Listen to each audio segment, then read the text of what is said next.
On today's program, I'm talking about the Gog and Magog war. We're doing a timeline of end-time events, and I believe one of the next events that's going to happen that we're seeing unfolding right now in the Middle East is the Gog and Magog war. I'm going to be talking about Iran and Turkey fanning the flames of all-out war in the Middle East, and I'll be answering your questions. I'm Jimmy Evans. Welcome to the Tipping Point Show.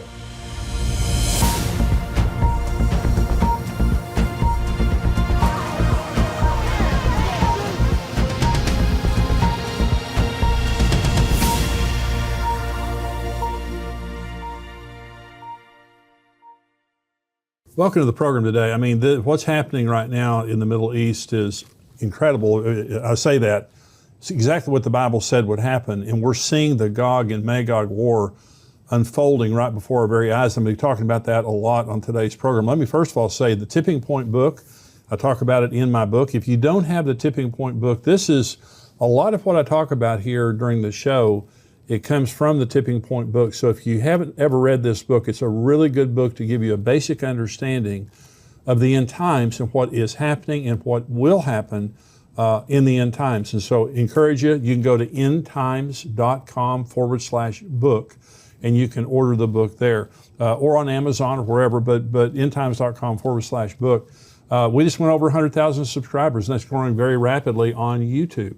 And so for all of the YouTube viewers, thank you so much for viewing, all of our materials in the Tipping Point Show. And so thank you for helping us go over 100,000. If you haven't subscribed yet, subscribe to my page, the Jimmy Evans YouTube page, and we really do appreciate that a lot. Let me get right into this teaching today because this is happening in real time. You are seeing this in your news every day unfolding before your eyes, and this could turn into all-out war any hour, any day. This is Ezekiel 38. The word of the Lord came to me, saying, Son of man, set your face against Gog of the land of Magog, the prince of Rosh, Meshech, and Tubal, and prophesy against him and say, Thus says the Lord God, Behold, I am against you, O Gog, the prince of Rosh, Meshech, and Tubal. I will turn you around, put hooks into your jaws, and lead you out with all your army, horses and horsemen, all splendidly clothed, the great company with bucklers and shields, all of them handling swords. Persia, Ethiopia, and Libya are with them, all of them with shield and helmet. Gomer and all its troops, the house of Togarmah from the far north and all its troops, many people are with you. Prepare yourself and be ready, you and all your companies that are gathered about you, and be a guard for them. After many days you will be visited. In the latter years you will come into the land of those brought back from the sword and gathered from many people on the mountains of Israel, which had long been desolate. They were brought out of the nations, and now all of them dwell safely. You will ascend, coming like a storm, covering the land like a cloud, you and all your troops and many peoples with you. So let me first of all, so this is the Gog and Magog war. This is commonly referred to as the Gog and Magog war. And so I'm going to talk about when it's going to occur, but I want to begin by talking about who are these people?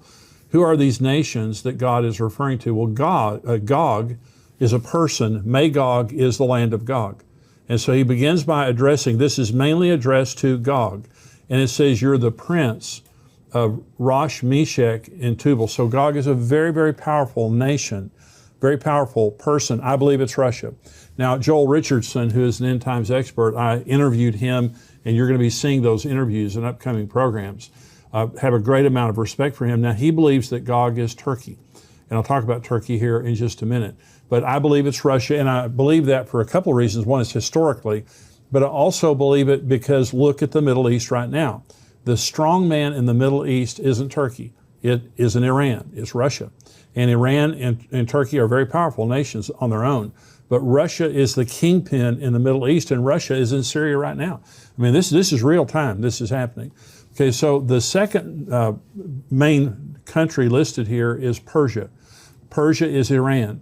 Iranians are not Arabs, they're Persians. And so old, ancient Persia is modern day Iran. Number 3 is Ethiopia, and that would be the modern nation of Sudan. Some parts maybe of actual Ethiopia, but mainly the Sudan. Now the Sudan has been making peace with Israel, but Secretary of State Mike Pompeo pressured them to make amends with Israel to get them off of the watch list because it's a terror state. So the peace that's being made between the Sudan and Israel is not a real, strong peace. It's very fragile, especially when, Muslims go to war against Israel. Libya is Libya, and it may be areas of Algeria and Morocco also. Gomer is Turkey, maybe some of Germany. Now, some people think it's Germany, and Germany is a very strong trading partner with Iran, but I believe that it is Turkey. And then Togarmah from the far north is Turkey. Let me show you the map here, and this will give you a good idea. And so when you look at the Middle East, this is Russia up in here, Gog and Magog. You have to remember now, of the old Soviet Union, this area of the old Soviet Union was all Muslim. And so the former Soviet Union, half of it was Muslim. And so then you see, this is Israel here, Iran is Persia. This will also include areas of Iraq, Syria, Lebanon. This is Turkey up here. When it says from the far north, this is directly north of Israel. It's also, Russia is directly north of Israel here. If Gomer is Germany, that would be over here. I really don't believe it is, though. And then you have Libya over here, and you have Ethiopia over here, which is modern-day Sudan. And so you can see these are all regional areas around Israel where these countries are going to come from. Well, the interesting thing is they're all aligned today. They're all of these nations are aligned with Russia and with one another, and they all hate Israel. They're all anti-Israel to some degree. I'm going to read you some comments after the break of what the Turkish president is saying right now about Israel and going to war with Israel. It's absolutely incredible. So you don't have to wonder when you look at Ezekiel 38 and 39, you don't have to wonder if it could happen. It's happening. Israel is at war. Israel is flying thousands of bombing missions. Their Air Force is flying thousands of bombing missions into Syria to Iranian targets. Iran is furiously trying to build a stronghold on the northern border of Israel. And again, after the break, I'm going to read you some of the comments that the Iranian military is saying about a mass attack on Israel. It's unbelievable. And so these things are happening, and God says, I'm against you, and I'm going to put a hook in your jaw, which means God's going to provoke this thing. He's going to provoke it. These nations are going to come together, and they're going to attack Israel. Well, part of what I'm going to talk about after the break is how long is this war going to last? I'm going to give a specific answer to that, but it's unfolding right before our very eyes. All the nations listed are coming together. They're amassing on the northern border of Israel, and they're at war with Israel. They're going to war. So here's the second question. That's the answering, who are these people? The second question is, when will this war take place? Well, let me first of all say the possibility is it's going to happen now pretty quick before the rapture happens. That's personally what I believe. Let me come back to that. Another possibility is it will happen at the end of the tribulation. Okay, a lot of people believe that Armageddon is the Gog and Magog war. It is not. Let me tell you why. Ezekiel 38 says, after many days you will be visited. In the latter years you will come into the land of those who have been brought back from the sword and gathered from many people on the mountains of Israel, which had long been desolate. They were brought out of the nations, and now all of them dwell safely. Okay, you can't say that about the end of the tribulation. Here's what Zechariah 13 says about the end of the tribulation. It shall come to pass in all the land, says the Lord, that 2/3 in it shall be cut off and die, but 1/3 shall be left. That's talking about the Jewish people. At the end of the tribulation, only 1/3 of the Jewish people are left. Now the good news is they're all going to get saved. The bad news is 2/3 die. I will bring 1/3 through the fire, will refine them as silver is refined, and test them as gold is tested. They will call on my name, and I will answer them. And I will say, this is my people, and each one will say, the Lord is my God. Behold, the day is coming, and your spoil will be divided in your midst, for I will gather all nations to battle against Jerusalem. The city shall be taken, the houses rifled, the women ravished. Half the city shall go into captivity, but the remnant of the people shall not be cut off from the city. Then the Lord will go forth and fight against those nations as he fights in the day of battle. And in that day his feet will stand on the Mount of Olives, which faces Jerusalem on the east. And the Mount of Olives shall be split in two from east to west, making a very large valley. Half of the mountain shall move toward the north, and half of it toward the south. Well, you just can't say, when Ezekiel says all of them living together in peace, that's just hell on earth right there. The 2/3 of the people dying, the women being ravished, the city is torn apart. And so Jesus said in Matthew 24, therefore, when you see the abomination of desolation spoken of by Daniel the prophet standing in the holy place, whoever reads, let him understand. Then let those who are in Judea flee to the mountains. Let him who is on the housetop not go down to take anything out of his house. And let him who is in the field not go back to get his clothes. But woe to those who are pregnant and those who are nursing babies in those days. And pray that your flight may not be in winter or on the Sabbath. For then there will be great tribulation, such as not been since the beginning of the world until this time. No, nor shall ever be. And unless those days were shortened, no flesh would be saved. But for the elect's sake, those days will be shortened. The abomination of desolation takes place in the middle of the tribulation. Now, we're going to be talking about all of this in upcoming programs. It takes place in the middle of the tribulation. Jesus said, when the abomination of desolation takes place, when the Antichrist goes in to a rebuilt temple and proclaims himself God, then the great tribulation will begin. Jesus is the one who coined the term great tribulation. And Jesus said, unless those days have been cut short, no flesh will survive. You can't possibly say that the Gog-Magog war is going to be the war at the end of the tribulation, because there won't be peace.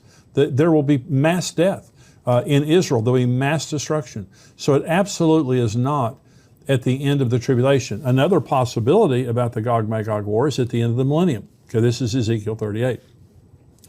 Thus says the Lord God, behold, I am against you, O Gog, the prince of Rosh, Meshach, and Tubal. I will turn you around, put hooks into your jaws, and lead you out with all your army, horses and horsemen, all splendidly clothed, a great company with bucklers and shields, all of them handling swords. So according to Ezekiel 38, God is the causal factor for that Gog and Magog war. Okay, God says, I'm going to put a hook in your jaw, I'm going to lead you down to Jerusalem, and I'm going to destroy you there. Okay, Revelation 20 says this, when the 1,000 years have expired, Satan will be released from his prison and will go out to deceive the nations which are in the four corners of the earth, Gog and Magog, to gather them together to battle, whose numbers is the sand of the sea.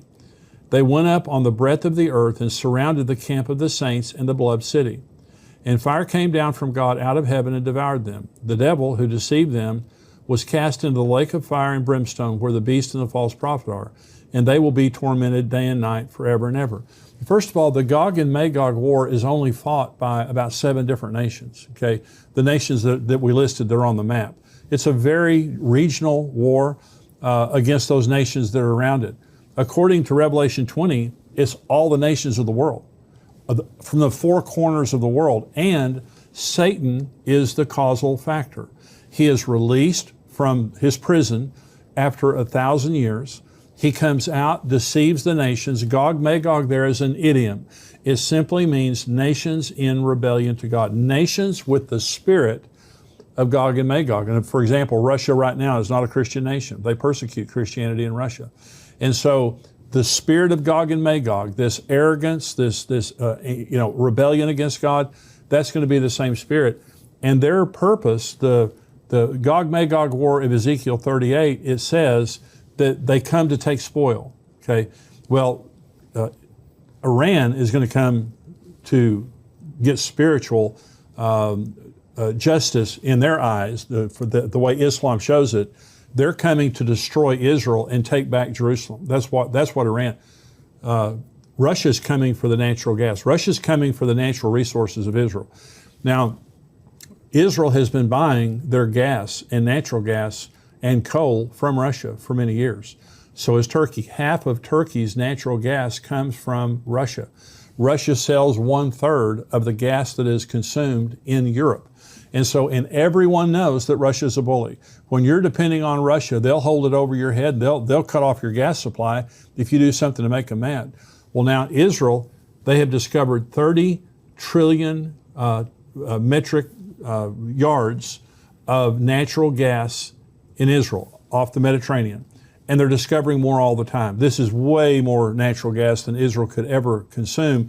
So they're building a pipeline through Cyprus and Greece, Italy, to supply Europe with Israeli natural gas, which is a huge economic boon to Israel. But they're a direct competitor now with Russia in the gas business and energy business in Europe, and which is a huge blessing. By the way, Egypt is buying their gas from Israel now. Jordan is going to buy their gas from Israel.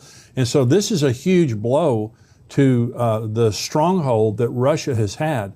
And I believe that Russia's desire is for the strategic interest there in Israel, but it's also for the resources. But that's what Ezekiel 38 says. You've come to take plunder. But in Revelation 20, the issue of the rebellion in Revelation 20 is not to take plunder, is to kill us and to overthrow Jesus. So it's completely different. So I absolutely do not believe that the Gog and Magog war is at the end of the tribulation or at the end of the millennium. I believe the Gog and Magog war is going to happen pretty quick. It's happening. It's unfolding before our very eyes. This could blow into a major war between all the nations listed in hours, in days. So it will not take long. And the provocation, I'm going to read these statements to you after the break about Turkey and Iran and what they're saying, and it's very, very troubling. And so I believe the next event that's going to happen is going to be the rapture. And some people might say, well, will the Gog and Magog war take place before the rapture, after, whatever? I believe it's going to be very close. We could see the actual Gog and Magog war break out. We could see the whole thing take place.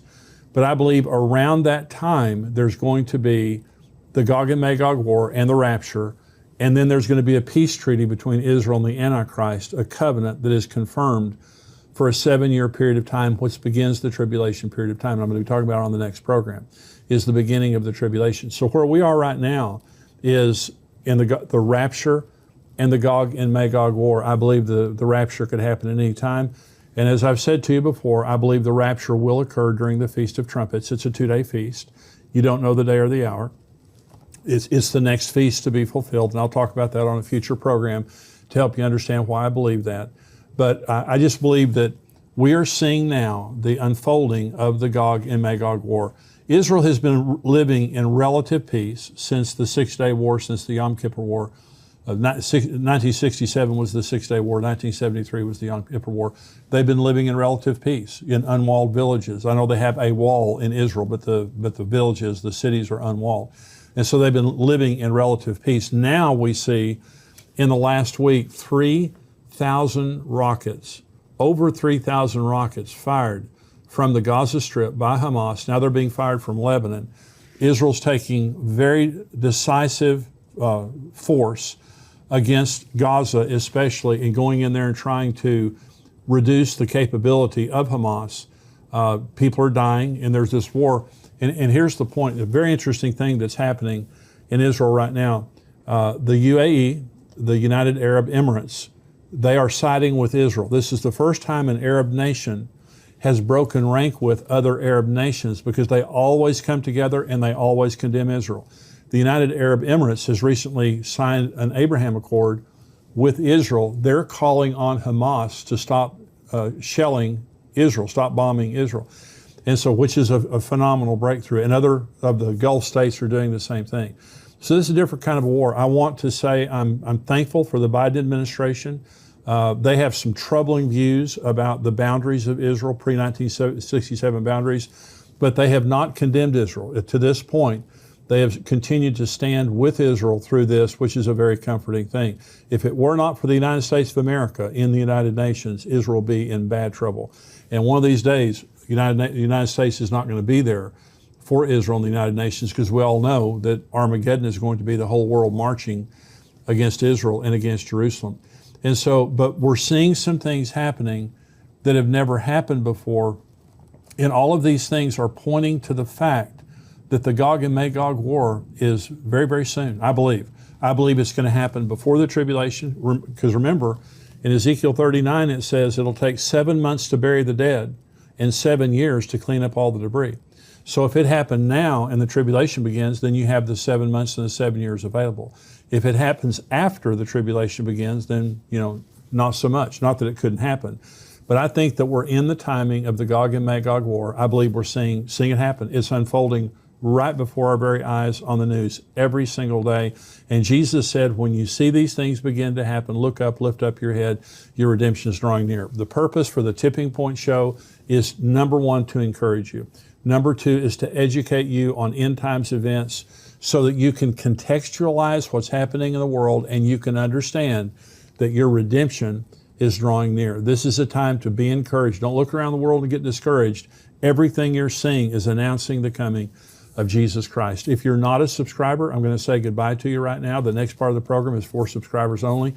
$7 a month, $77 a year. We would love to have you as a subscriber. Not only do you get the whole Tipping Point show, you get articles all week long. We have major articles that come out all week long talking to you about the things that are happening in the world. A lot of content there. So $7 a month, $77 a year. Go on endtimes.com, endtimes.com, and you can sign up there and you'll get everything that we do here at Tipping Point. So I'm going to say goodbye to the non-subscribers. Subscribers, stay tuned.